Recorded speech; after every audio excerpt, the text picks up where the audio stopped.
Bom dia a todos. Com o intuito de encerrarmos os nossos estudos sobre o capítulo 7 do livro do Halliday, o último item que falta a gente estudar é sobre potência. Então, se eu quero calcular a potência média ao longo de um determinado percurso, por exemplo, eu preciso saber qual foi a variação de energia que aconteceu naquele intervalo de tempo. Só que quando eu falo de variação de energia, essa variação de energia pode ser calculada a partir de um trabalho, pode ser calculada a partir da variação da energia cinética, pode ser calculada a partir da variação da energia potencial elástica, pode ser calculada a partir da variação da energia potencial gravitacional, certo? Bom, as unidades de medida aqui.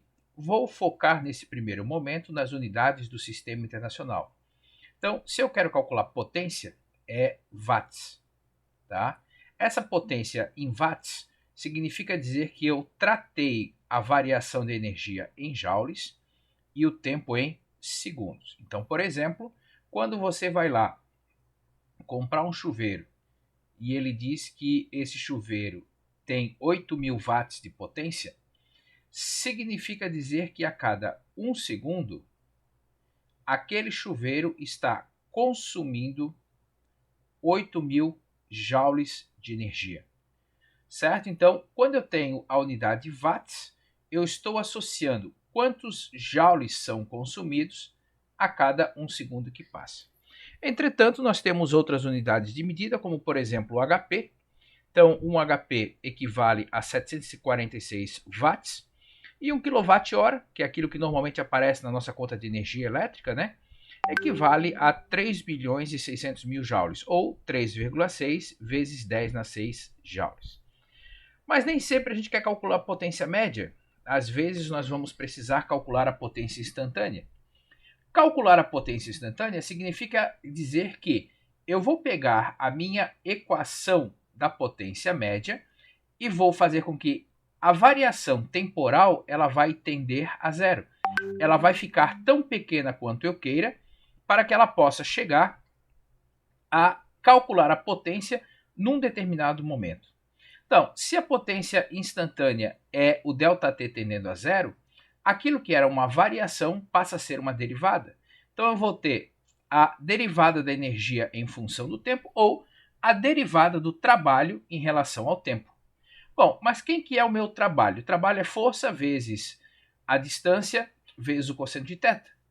Bom, a força variar no tempo não, mas agora o dx pode variar. Então, quem que é esse meu dx? Esse meu dx aqui, eu acabo fazendo uma separação dele e deixando como sendo dx dt. Quem é dx dt é a minha velocidade. Então, eu posso calcular a minha potência instantânea desde que eu saiba a velocidade dele usando força vezes velocidade vezes o cosseno de φ, onde o φ é o ângulo entre o vetor velocidade e o vetor força, ou seja, o produto escalar entre o vetor força e o vetor velocidade. Certo? Então, no próximo exercício, a gente tem a necessidade de calcular a potência instantânea, tá? Na seguinte situação. A figura mostra as forças constantes F1 e F2, que agem sobre uma caixa quando a caixa desliza para a direita em um piso sem atrito. Então aqui eu tenho a indicação da velocidade, tá?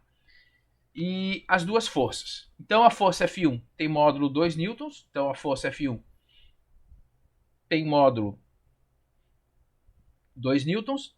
A força F2 tem módulo 4 newtons e está inclinada a 60 graus com a horizontal. E a velocidade escalar da caixa num determinado instante, ela vale 3 metros por segundo.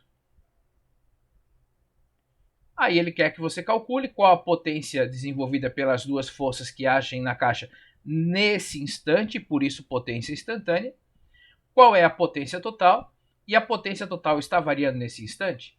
Então, o que nós vamos fazer? Nós vamos botar isso aqui um pouquinho para cima. Então, a minha potência instantânea, ela vai ser o valor da força vezes a velocidade vezes o cosseno do ângulo, certo?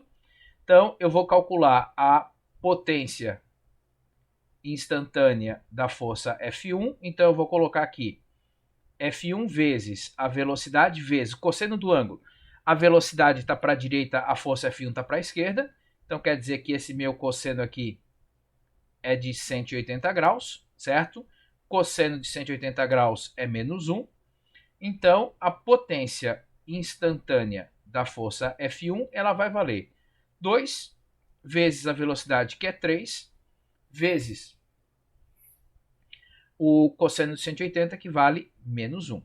Então, a potência instantânea da força F1 ela está valendo menos 6 watts. Vou calcular a potência instantânea da força F2. Então, a potência instantânea da força F2 ela vai valer a F2 vezes a velocidade vezes o cosseno do ângulo. Nesse caso aqui, o cosseno é de 60 graus. A velocidade está para lá, a força está nesse sentido. Então, aqui eu tenho o ângulo de 60 graus. Então, a potência instantânea da força F2, ela está valendo 4 vezes a velocidade, que é 3, e o cosseno de 60 graus, que vale 0,5. Então, a minha potência instantânea da força F2 está valendo 6 watts.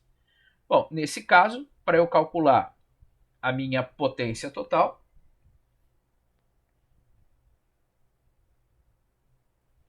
eu vou ter que somar a potência instantânea da força F1 mais a potência instantânea da força F2. E aí você percebe que essa potência total, nesse caso, ela acaba valendo 0. Pessoal, terminamos aqui os nossos estudos referentes ao capítulo 7. Bons estudos para vocês, um grande abraço, tchau, tchau.